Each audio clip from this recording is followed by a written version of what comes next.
तो हार्दिक पांड्या जो शेष मैच रे भी परास्त सामना कला एमआई दल आईपीएल 2024 तो एलएसजी विजय लाभ करी मैच रे। तो दुई दल एमआई और एलएसजी निजर अंतिम आईपीएल मैच खेलुते 2024 दुई दल एलिमिनेट हो सारी बहुत आगु किंतु एमआई दल निज स्वाभिमान खेलुला तो शेष स्थान रहीगला किंतु हारिला परे एमआई दल। तो एलएसजी और एमआई मध्य ए मैच रोमांचकर हो पारा ना।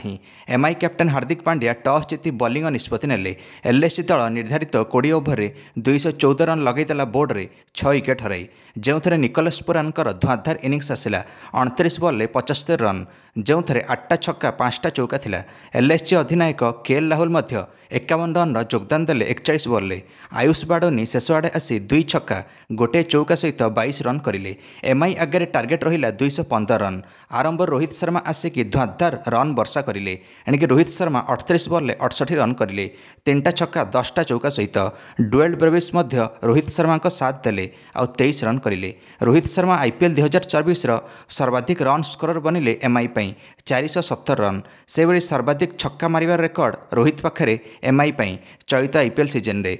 MI highest scorer Rohit Sharma करछंती चलित सीजन रे। सर्वाधिक चौका भी यांक नाम अच्छी एमआई किंतु धड़ाधड़ सूर्या बिना खाता खोली आउट हो गले। डुएल ब्रेविस भी आउट हो गले। रोहित शर्मा तापर आउट हो गले। एमआई स्कोर 97 रे 3 विकेट। नमन धीर भल फॉर्म थिले किंतु Hardik Pandya आसिकी ball खाईगले 13 ball 16 run करिले। ईशान किशन को ओपन न कराई नंबर 4 रे पठाईदेले एणिकी हार्दिक पांड्या एणिकी भूल कैप्टेनसी तो आरंभ करी आसुले। एई मैच रे मध्य सेमिति किछि करिले और मैच टाक खराब करदेले हार्दिक पांड्या।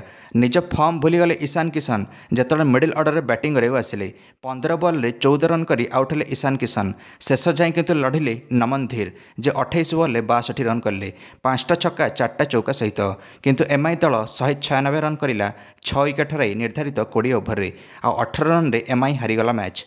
10म स्थान रे आईपीएल 2024 सरिला एमआई एणि किंतु हार्दिक पांड्या एबे भी आउट ऑफ फॉर्म मात्र 216 रन करचंती 18 एवरेज रे। हार्दिक पांड्या चलित आईपीएल सीजन रे गोटे भी अर्धशतक नाही याको बैट्रु 12 इनिंग्स खेली 11टा विकेट नहीं।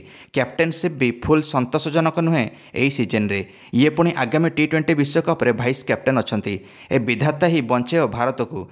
दर्शक बंधु मैंने प्रश्नवाची सृष्टि आसुची 2025 आईपीएल मेगा ऑक्शन अच्छी बेसी बेसी 5 खेलाड़ी ही सब फ्रांचाइजी रिटेन हो पारे। एमआई सेम रूल लागू होची तो रोहित शर्मा रिटेन हेबे ना नहीं एमआई दल तरफ यहाँ देखा पड़ो।